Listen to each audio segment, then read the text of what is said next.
Hello नमस्कार प्यारे विद्यार्थियों, एक बार फिर आपका स्वागत है आपके अपने यूट्यूब चैनल ज्ञानविद हिमालय में।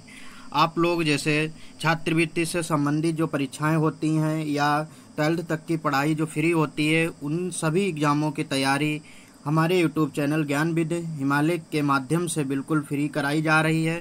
तो आप लोग हमारे चैनल को सब्सक्राइब कर लीजिए और सभी एग्ज़ामों की तैयारी बिल्कुल फ्री कीजिए।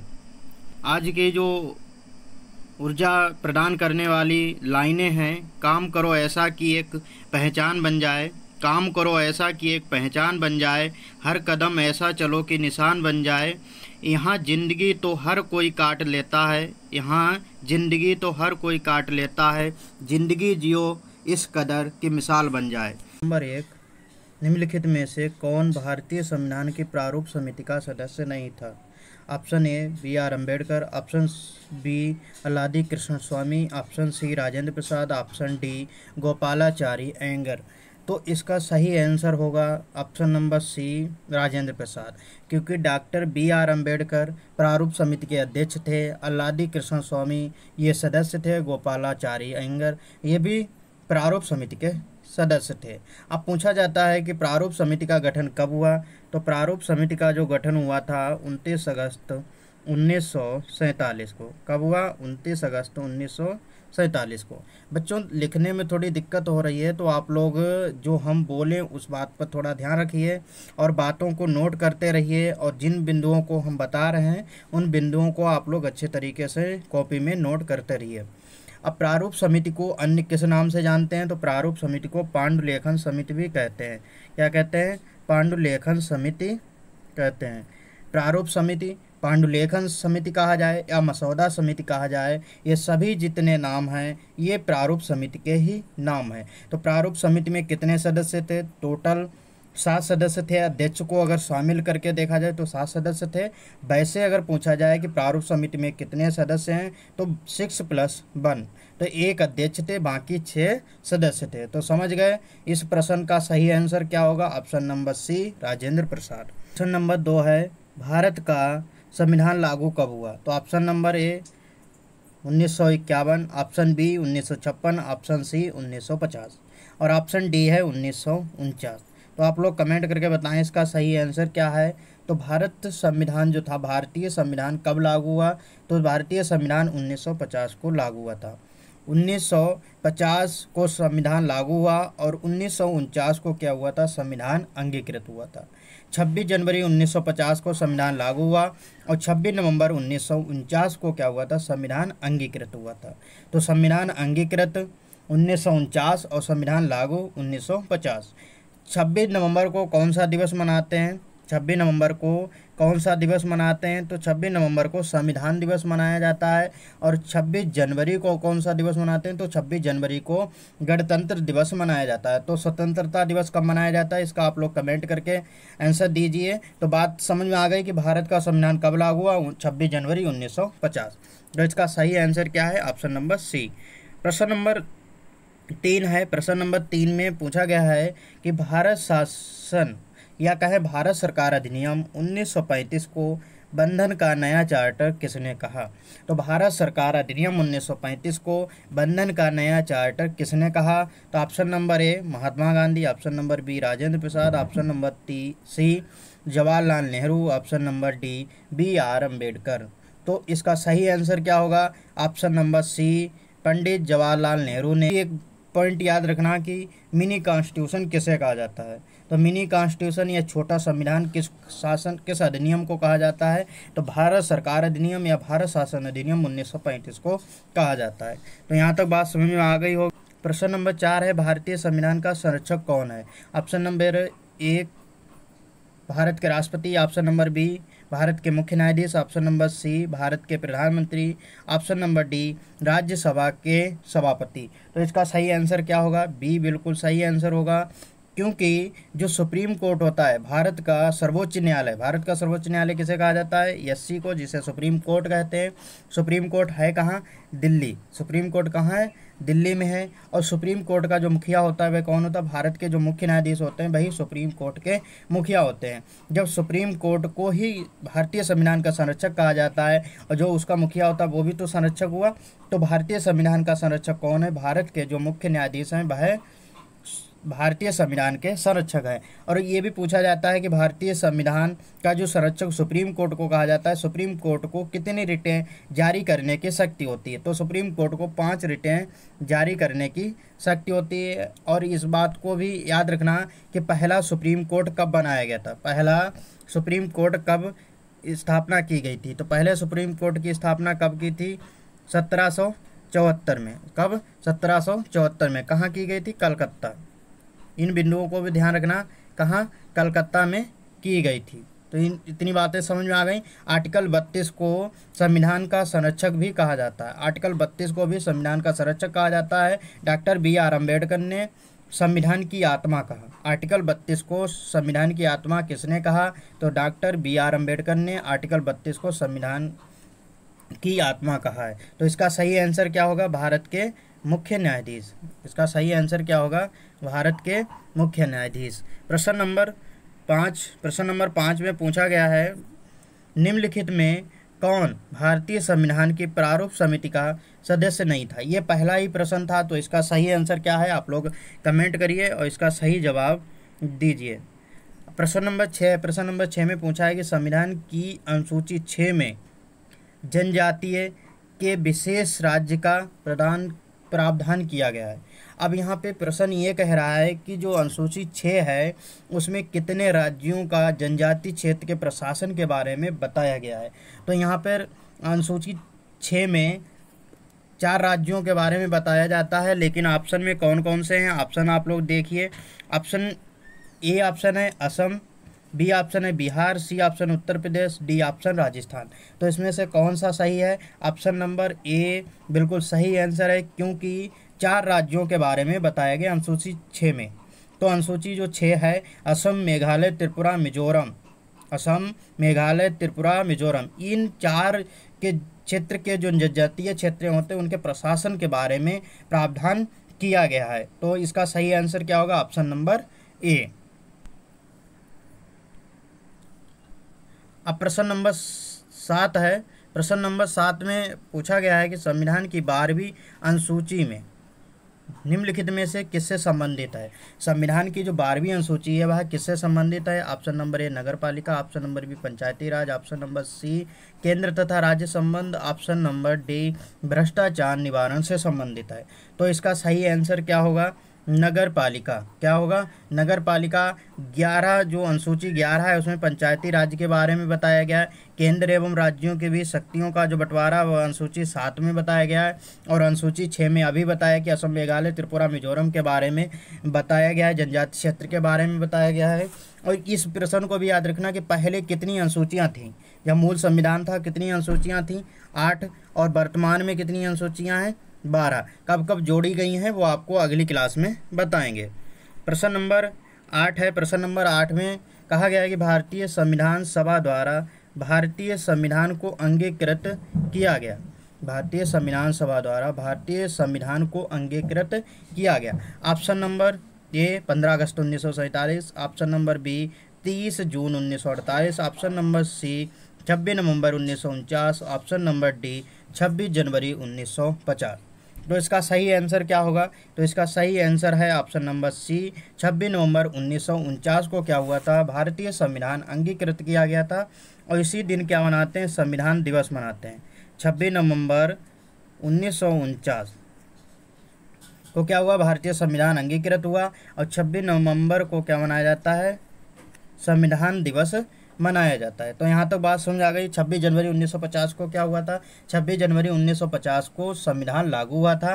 और 15 अगस्त 1947 को क्या हुआ था? देश आज़ाद हुआ था। तो सभी बातें आप लोगों के समझ में आ गई हैं। प्रश्न नंबर 8 का आंसर पता चल गया, 26 नवंबर 1949। प्रश्न जो 9 है उसमें पूछा गया लिखित संविधान का प्रारंभ किस देश से हुआ है? लिखित संविधान का प्रारंभ किस देश से हुआ? Option number A Japan, option number B Bharat, option number C Britain, option number D America. तो इसका सही आंसर है ऑप्शन नंबर डी अमेरिका, क्योंकि 1787 में फिलाडेल्फिया एक सम्मेलन हुआ था जिसमें अमेरिका का संविधान लिखा गया था। तो सबसे पहले जो लिखित संविधान है वह किस देश का है? अमेरिका का। सबसे छोटा संविधान पूछा जाए अमेरिका का है, और सबसे बड़ा संविधान कहाँ का है? तो भारत का है। सबसे छोटा संविधान अमेरिका का और सबसे बड़ा संविधान कहाँ का है? भारत का है। विशाल संविधान कहा जाए तब भी भारत का है। इसका सही आंसर क्या है? सबसे पहले लिखित संविधान कहाँ का है? तो अमेरिका का है। क्वेश्चन नंबर 10 है, न्यायिक पुनर्विलोकन की व्यवस्था किस देश से की गई है? ऑप्शन नंबर ए रूस, option number B USA, option number C Ireland, option number D UK. तो भारतीय जो संविधान है उसमें न्यायिक पुनर्विलोकन के प्रावधान कहाँ से लिया गया है? तो इसका सही आंसर होगा बी यूएसए से। तो न्यायिक पुनर्विलोकन की व्यवस्था किस देश से? यूएसए से। और यूएसए से क्या लिया गया है? तो मौलिक अधिकार यूएसए से लिए गए हैं, मौलिक अधिकार। और मौलिक कर्तव्य कहाँ से लिए गए हैं? रूस से। मौलिक कर्तव्य कहाँ से? रूस से लिए गए हैं। और मौलिक अधिकार कहाँ से लिए गए हैं? यूएसए से। और संविधान में जो डीपीएसपी है, राज्य के नीति निर्देशक तत्व हैं, वह कहाँ से लिए गए? आयरलैंड। और राष्ट्रपति पर जो महाभियोग लगाया जाता है आर्टिकल 61 के तहत, वह प्रावधान किस देश का है? यूएसए से। ऐसे विभिन्न चीज़ें जो ली गई हैं, विभिन्न आर्टिकल्स, विभिन्न भाग लिए गए हैं भारतीय संविधान में, तो निम्न देशों से लिए गए हैं। उनकी जानकारी आपको क्लास में देते रहेंगे। तो ये इसका प्रश्न का आंसर मिल गया। न्यायिक पुनर्विलोकन की व्यवस्था किस देश की है? तो ऑप्शन नंबर बी यूएसए की। तो मौलिक कर्तव्य समझ में आ गए कहाँ से लिए गए? रूस से। मौलिक कर्तव्य किस भाग में है? तो 4 का जो का है उसमें मौलिक कर्तव्य के बारे में बताया गया है। और मौलिक अधिकार हैं वो किस भाग में है? तो 3 में है। और डीपीएसपी जो हैं, डीपीएसपी भाग जो 4 है उसमें बताया गया है। तो इतनी बातें आपके समझ में आ गई। प्रश्न नंबर 11 है, संपत्ति का अधिकार एक है, विधिक अधिकार, मौलिक अधिकार, प्राकृतिक अधिकार, सभी सही है। तो इसका सही आंसर होगा ऑप्शन नंबर ए विधिक अधिकार। तो संपत्ति का जो अधिकार है अब विधिक अधिकार है, जिसको आर्टिकल 300 ए में रखा गया है। भाग पूछा जाए तो भाग चौथा है, तो भाग 12 में इसको शामिल किया गया है। संपत्ति का अधिकार 44वें संविधान संशोधन 1978 के तहत एक विधिक अधिकार बना दिया गया है, और इससे पहले इसे मौलिक अधिकार की श्रेणी में रखते थे। आर्टिकल 31 19F में इसे पहले मौलिक अधिकार का दर्जा दिया जाता था, लेकिन जब 44वां संविधान संशोधन 1978 हुआ उसके बाद संपत्ति के अधिकार को एक विधिक अधिकार बना दिया गया, भाग 12 में जोड़ा गया है। और 300 आर्टिकल जो 300 ए है उसमें विधिक अधिकार के रूप में शामिल किया गया है। तो संपत्ति का अधिकार क्या है? अब विधिक अधिकार पहले क्या था? एक मौलिक अधिकार था, जिसको अब समाप्त करके एक विधिक अधिकार बना दिया गया है। प्रश्न नंबर 12 है, तो प्रश्न नंबर 12 में पूछा गया है कि प्रारंभ में कितने मौलिक अधिकार दिए गए थे? जब मूल संविधान था उसमें कितने मौलिक अधिकार दिए गए थे? Option number A 6, option number B 7, option number C 4, option number D 7। तो इसका सही आंसर क्या होगा? 7, क्योंकि जो संपत्ति का अधिकार था उसे अब संपत्ति का अधिकार जो था उसे मौलिक अधिकार की श्रेणी में से हटाकर विधिक अधिकार बना दिया गया है। कब बनाया गया? तो 44वां संविधान संशोधन हुआ था 1978, जिसके द्वारा संपत्ति के अधिकार को मौलिक अधिकार की श्रेणी से हटाकर क्या बना दिया गया? विधिक अधिकार बना दिया है, जो अभी हमने बताया 300 ए में उसको शामिल कर लिया गया। तो वर्तमान में मौलिक अधिकार कितने हैं? 6 हैं, और पहले कितने थे? 7 थे। तो इसका सही आंसर होगा डी, ऑप्शन नंबर डी बिल्कुल सही है। और ये बात भी ध्यान रखना, मौलिक अधिकार लिए कहाँ से गए हैं? तो मौलिक अधिकार यूएसए से लिए गए हैं। मौलिक अधिकार कहाँ से लिए गए? यूएसए से लिए गए। मौलिक अधिकार किस भाग में है? तो भाग 3 में है। पूछा जाता है कि आर्टिकल किस से तक है? तो 12 से 35 तक। 12 से 35 तक मौलिक अधिकारों के बारे में बताया गया है। प्रश्न नंबर 13 है, भारत के संविधान में कौन सी एक अनुसूची में दल बदल कानून विषयक प्रावधान है? तो ऑप्शन नंबर ए दूसरी अनुसूची, ऑप्शन नंबर बी 5वीं अनुसूची, ऑप्शन नंबर सी है 8वीं अनुसूची और ऑप्शन नंबर डी 10वीं अनुसूची। तो इसका सही आंसर है ऑप्शन नंबर डी, क्योंकि जो 10वीं अनुसूची उसमें दल बदल के बारे में बताया गया है। किसके बारे में बताया गया है? दल बदल के बारे में बताया गया है। दल बदल जो अनुसूची थी वह कब जोड़ी गई है? तो 10वां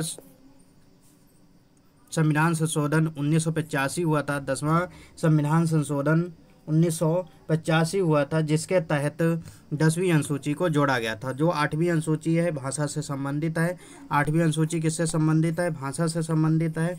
दूसरी अनुसूची है, दूसरी अनुसूची जो है शपथ ग्रहण से। 5वीं अनुसूची है अनुसूचित जनजाति, अनुसूचित जाति क्षेत्र प्रशासन नियंत्रण के बारे में बताया गया है। तो प्रश्न नंबर 14 आप लोगों को बताना है। प्रश्न नंबर 14 में पूछा गया है कि राष्ट्रपति पर महाभियोग प्रक्रिया किस अनुच्छेद द्वारा लगाया जाता है? ऑप्शन नंबर ए 21, अनुच्छेद 61, अनुच्छेद 32, अनुच्छेद 44। तो इसका सही आंसर है बी 61। तो किस आर्टिकल के तहत राष्ट्रपति पर महाभियोग लगाया जाता है? तो आर्टिकल 61 के तहत राष्ट्रपति पर महाभियोग लगाया जाता है। महाभियोग प्रक्रिया किस देश से ली गई है? तो यूएसए से ली गई। कहाँ से ली गई?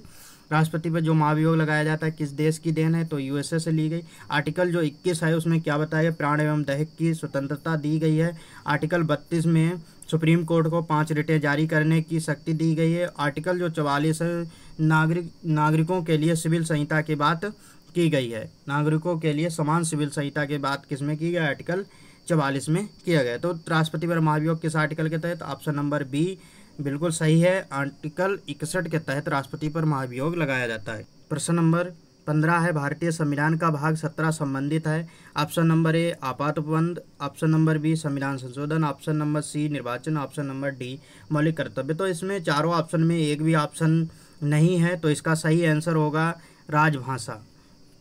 भाग 17 किससे संबंधित है? राजभाषा से संबंधित है। आर्टिकल पूछे जाए कहाँ से कहाँ तक? तो 343 से 351 तक। तो राजभाषा जो आर्टिकल 343 से 351 तक प्रावधान किया गया है। और पूछा जाए कि आपात उपबंध किस में है? तो आपात उपबंध जो भाग 18 है उसमें आपात उपबंध के बारे में बताया गया। संविधान संशोधन भाग 20 में है। निर्वाचन प्रावधान भाग 15 में है। और मौलिक कर्तव्य 4 का जो का है उसमें मौलिक कर्तव्यों के बारे में बताया गया। तो इसका सही आंसर क्या होगा? राजभाषा इसका सही आंसर है। प्रश्न नंबर 16 आप लोगों को बताना है। प्रश्न नंबर 16 में पूछा गया है राष्ट्रपति शासन का उल्लेख किस अनुच्छेद में है? राष्ट्रपति शासन का उल्लेख किस अनुच्छेद में है? अनुच्छेद 40, अनुच्छेद 352, अनुच्छेद 360, अनुच्छेद 356। तो इसका सही आंसर क्या होगा? डी बिल्कुल सही है। 356 में राष्ट्रपति शासन का प्रावधान किया गया है। तो आर्टिकल 40 में क्या है? तो 40 में ग्राम पंचायतों का गठन। ग्राम पंचायतों का गठन किस में? अनुच्छेद 40 में। 352 में क्या है? तो 352 में है राष्ट्रीय आपात का प्रावधान किया गया है। और अनुच्छेद 360 में क्या है? वित्तीय आपात के बारे में बताया गया है। तो भारतीय संविधान में आपात 3 प्रकार का होता है: राष्ट्रपति शासन, राष्ट्रीय आपात, वित्तीय आपात। आर्टिकल जो 352 से 360 तक आपात के बारे में बताया गया है। और भाग जो 18 है आपात उपबंध के बारे में इसमें प्रावधान किया गया है। तो इसका सही आंसर क्या होगा? 356। तो ऑप्शन नंबर डी बिल्कुल सही है। प्रश्न नंबर 17 आप लोगों को बताना है। प्रश्न नंबर 17 में पूछा गया है कि मौलिक अधिकार किस देश से लिए गए? मौलिक अधिकार किस देश से लिए गए हैं? Option number A Australia, option number B Ireland, option number C रूस, ऑप्शन नंबर डी अमेरिका। तो इसका सही आंसर क्या है? अमेरिका। अमेरिका से क्या लिया गया? मौलिक अधिकार लिए गए हैं। और मूल कर्तव्य कहाँ से लिए गए हैं? रूस से। मूल कर्तव्य कहाँ से? रूस से। और डीपीएसपी जो हैं वह कहाँ से लिए गए? आयरलैंड से। संवर्ती सूची है वह का ऑस्ट्रेलिया से। संवर्ती सूची कहाँ से ली गई है? तो ऑस्ट्रेलिया से। और डीपीएसपी कहाँ से लिए गए हैं? तो आयरलैंड से लिए गए हैं। तो यहाँ तक सभी बातें आप लोगों के समझ में आ गई होंगी। तो मौलिक अधिकार किस देश से लिए गए? यूएसए से लिए गए। तो इसका सही आंसर है ऑप्शन नंबर डी अमेरिका। अब प्रश्न नंबर 18 है, पूछा गया है कि भारत का राष्ट्रीय ध्वज में चक्र का रंग कैसा है? भारत का जो राष्ट्रीय ध्वज है उसमें चक्र का रंग कैसा है? ऑप्शन नंबर ए नीला, बी सफ़ेद, सी काला और डी है पीला। तो इसका सही आंसर है ए। तो इसका सही आंसर क्या है? ए है। अब पूछा जाता है कि भारत का जो राष्ट्रीय ध्वज में जो चक्र है, अशोक चक्र है, वह कहाँ से लिया गया है? तो सांची का स्तूप से लिया गया। सांची के स्तूप से। किससे? सांची के स्तूप से। और सांची के स्तूप को किसने बनवाया था? तो अशोक ने बनवाया। किसने बनवाया था? अशोक ने बनवाया था। और कहाँ है वर्तमान में, स्थित कहाँ है? तो मध्य प्रदेश में रायसेन की जो पहाड़ियाँ हैं बेतवा नदी के तट पर स्थित है। तो सांची का स्तूप कहाँ है? मध्य प्रदेश में है। और बनवाया किसने था? तो अशोक ने बनवाया था। आप लोगों को बताना है प्रश्न नंबर 19। प्रश्न नंबर 19 में पूछा गया है भारत के राष्ट्रीय ध्वज के तीलियों की संख्या कितनी है? तो राष्ट्रीय ध्वज जो है उसमें तीलियों की संख्या कितनी है? तो आप लोगों को इसका सही आंसर कमेंट बॉक्स के माध्यम से होमवर्क के लिए है, कमेंट बॉक्स के माध्यम से इसका आंसर आप लोगों को देना है। प्रश्न नंबर 20 है। प्रश्न नंबर 20 में पूछा गया है कि संविधान सभा में महिला सदस्यों की संख्या कितनी थी?